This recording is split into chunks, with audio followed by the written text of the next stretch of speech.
If you know anything about Garland and I say Plaza, you would say Theater. So hop in, let's run downtown, see what it's all about.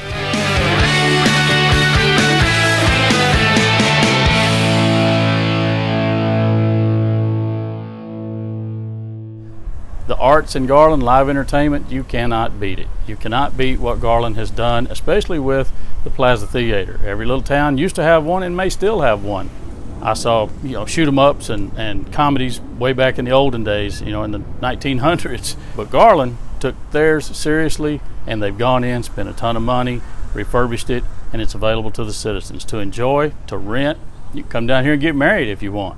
So let's go inside, and then let's come back outside, watch the cool lights come on. Cheyenne, thank you for your time today. I know we met you earlier a couple of weeks ago, and then here where we are today is the renovated Plaza Theater that goes back many, many, many years. It's used year-round, primarily for children's theater, for dance performances. We've got people that have used it for weddings as well. If someone's not here, you pay the fee, go by the rules, and you're good to go. It was owned privately, and it was donated to the city it was the 1990s. Back in the history of the 40s, they opened it up in the 40s as a movie theater, and then in the 50s, it was renovated to pretty much look like it is now with the neon. It is a performance hall, and that was done in part of the bond program, and then it took several years. It sat there sort of in mothballs. We put a new roof on it because the roof was non-existent, and the place had really been allowed to go downhill. Right. But then we also went in and redid the whole interior and changed it quite a bit. But we're real proud of the plaza. The city actually sponsors free movies throughout the year. About one movie every other month they'll show. It's a classic movie series, and also during the holidays they'll show tons of holiday themed films they pretty much pack the house. It's nice. It's a very festive environment. You combine that with the downtown squares, giant Christmas tree is lit.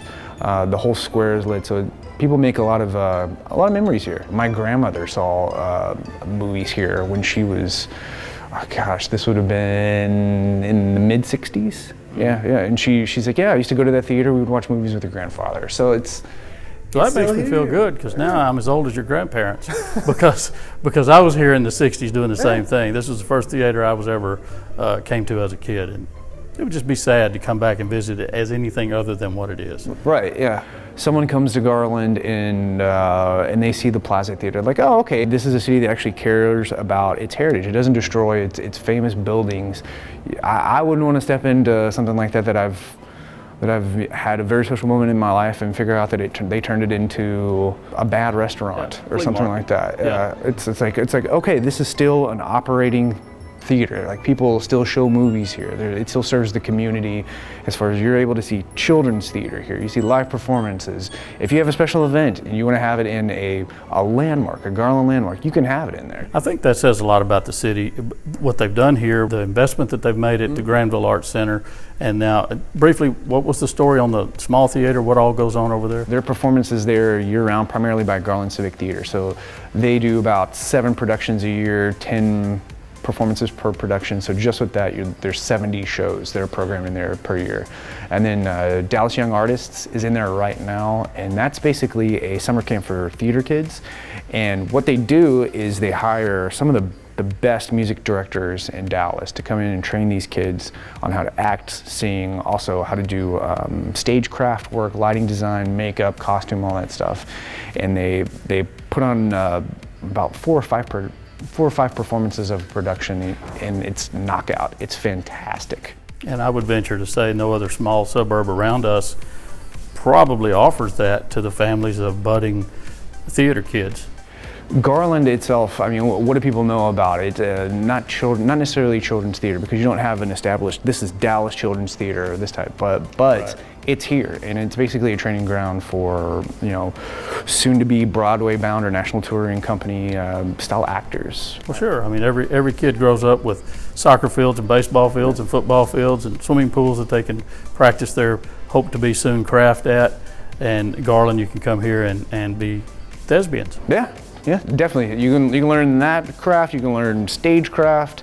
It's all there. All the more reason to move to Garland. Yes, definitely. Cheyenne, thank you for your time. It's been great. Hey, my pleasure. Well, everyone, that pretty much wraps up what we were trying to do as far as letting you know what downtown Garland has to offer in the way of fine arts, live entertainment. And then we saved that little crown jewel of the Plaza Theater. We saved that for last because it's just so unique. Every town used to have one, but every town doesn't have one anymore. So we're real proud of what our little community is doing in order to keep that available for everyone's use. If you like what we're doing, please consider hitting the subscribe button on our channel. Hit the little bell. You'll be notified when we drop a new video. We try to do that every week, 10 days at the most. If there's anything we can do for you as far as answering questions about life in Garland or the surrounding area, please leave it in the comments. I'm always looking for good feedback and good suggestions. We'll all learn something along the way. Until we meet again, I'm Roger Phillips with Keller Williams.